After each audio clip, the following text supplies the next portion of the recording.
Hello everybody, welcome to Talk About Houses. I'm Todd. I'm Oana. Okay, so we are going to talk about the U.S. housing market, the whole country.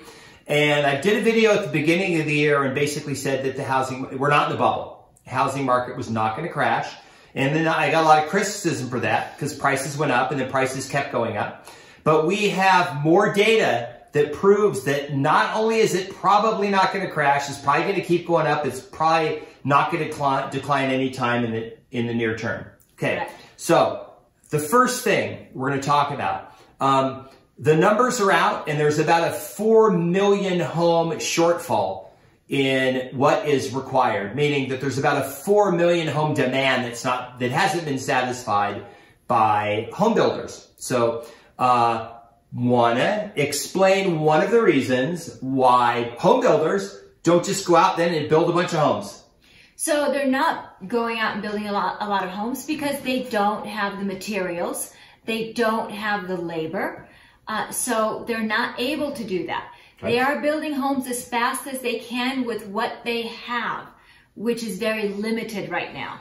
Okay, so let's say a home builder, and there's actually home builders doing this, they say, you know, we're going to build this home subdivision of 142 homes. Mm-hmm. They're going to build the whole thing. Right. Is it possible that they're going to keep the homes for themselves, not sell them, and just turn them all into rentals? Absolutely. So home builders are doing this all over the country. So they're taking these subdivisions, and rather than selling them to end users, they are either keeping them for themselves and turning them into rental properties, or they are selling them as a bulk subdivision to different investment funds, and then they are turning around and renting them. So what's happening is these brand new homes are being rented out. So it's not just individual investors doing it as far as purchasing homes and turning them into rentals. Now we're looking at institutional investors and builders too. So we've got lots of big builders all over the country doing this. They're doing this here in Vegas. What's interesting here in Vegas is they're doing them within their own community. So they'll have a big community with maybe, in one community, they'll have maybe 4 or 5 subdivisions, and they will set aside maybe one subdivision, and that will just be rentals, the whole thing. And so it's really interesting how that's working. And this is good for the people that are looking to rent, and that's great. So it is creating some rentals that way, but that does not address the big problem. When the big problem is, of course, we're still dealing with this backlog of homes not having been built for a period of time. If you remember, in the downturn, in the real estate downturn, home building stopped. I mean, it just stopped cold turkey. But people still needed places to live. Right. And people were still coming to this country. People were still born. You know, people were still growing up and entering that phase of their lives of becoming homeowners and all that sort of thing. So life kept on trucking, but homes were not being built. So when you take a break from building homes for several years and then you come back and start building homes, that's great. But unless you go gangbusters on the home building, you're not going to catch up anytime soon.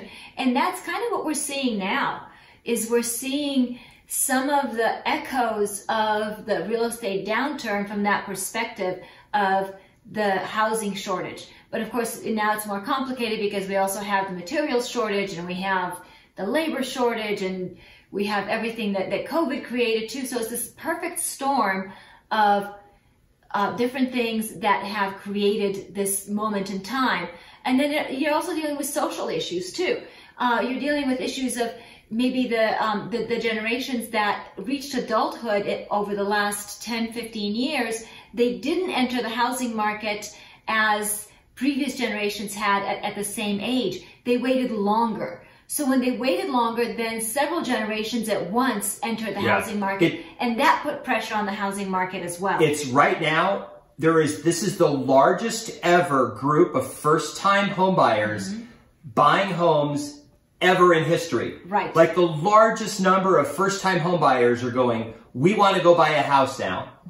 Okay, so you have all these people buying houses. You have numerous hedge funds that are getting Wall Street money super cheap. retirement funds have all decided, look, there's a shortage in the housing market. We can buy houses, rent them out. There is a fund that has, I think, $3 or $4 billion, and they're buying 20,000 homes with that. They want to buy all these homes. So you have institutional investors getting cheap money buying houses, real demand. They're going to rent them out. They're going to own them and rent them out. You have BlackRock's one of them. They got beat up on Twitter, right? Okay. You have the first-time home buyers coming out like crazy to buy houses. You have home builders who are keeping their inventory. They're not selling it. They're keeping it, renting it out, because in the past they used to need to sell it to get more money to buy the next subdivision, but they don't have to do that now because money's cheap. Right. They just go get loans and they go buy another subdivision. They build the homes and then they rent them out. They use the money from rents to pay off and they keep the asset. So you have home builders who are going to flip their model from building a home for profit to building long-term wealth. And I think that's going to be amazing because it worked for the banks. If you go look at any balance sheet for Bank of America or Wells Fargo or US Bank or Chase, when they have this massive equity in real estate because they own all the land and all the buildings that they have built. So you have people buying houses. You have investors who aren't selling. You have investors who are coming into the market. You have first-time home buyers flooding the market. You have institutional investors. You have home builders who are not selling the subdivisions one at a time. They're selling them in bulk to be used as for rentals. And then you have a 4 million home shortage. And what does this mean? It means prices are going to go up. That's it. Prices are, and look, you can't compete with BlackRock or an asset manager who's told you need to buy 100 houses this month. And he's being incentivized to do that. And he doesn't care how much it costs. He's just going to bid up and pay more and drive up the price because he's getting compensated to do it. And then you say, well, the market's going to crash. Well, how's it going to crash? It's only going to crash if we have too much inventory. And we're not going to have too much inventory anytime soon. Like, it's not going to happen anytime soon. 5 or 10 years, it could change. Do we have, look, if we thought that it was going to crash, we would tell all our clients, sell your rental properties and put the money back. And we know some people who have done it, right? Some tenants who have told us, we just sold, the reason we don't have a rental history is because we owned a house for 10 years. But we sold it because home prices are crazy high. And it's like, okay, that's fine. You could be a tenant now, but you sold your house. That's great. But what happens if prices could keep going up and in 2 or 3 years they decide my rent's going up and now I want to go back and buy a house to be more expensive. Right. And that's a risk. There's definitely risk in that. There's definitely risk in that. At the end of the day, real estate is, I think, still everybody's favorite asset because it's a real asset. And, you know, as I like to say, the price of real estate only matters twice, when you buy and when you sell. The in-between, it's just kind of funny money. Yep. It's kind of fun to watch it go up, not so much fun to watch it go down. But real estate is something for the long term. So if you're thinking of being involved in real estate, if you're thinking of buying rental property, if you're thinking of buying a home for yourself, that's great. Just remember, have a long-term strategy on your real estate holdings. Yeah, and we'll do this. We'll do another video in 6 months. So make sure you subscribe to the channel so that when we do the next video, that we go over the numbers again. Like 6 months ago, when people were telling me, Todd, you're crazy. The U.S. housing market is going to crash. It's a bubble. Well, if it's a bubble, you don't have decreasing supply. With a bubble, you have increasing supply. Nobody's buying anymore. And then it collapses. You don't have that. There's literally not a bubble when there's no inventory. Right. When there are more homes on the market, when there's a year's supply of homes on the market, and the prices are still high, that's a bubble. But this isn't a bubble. Prices going up is not a bubble. It's not a bubble. And so long as money is affordable, as long as people can afford to make those payments, life will keep on trucking.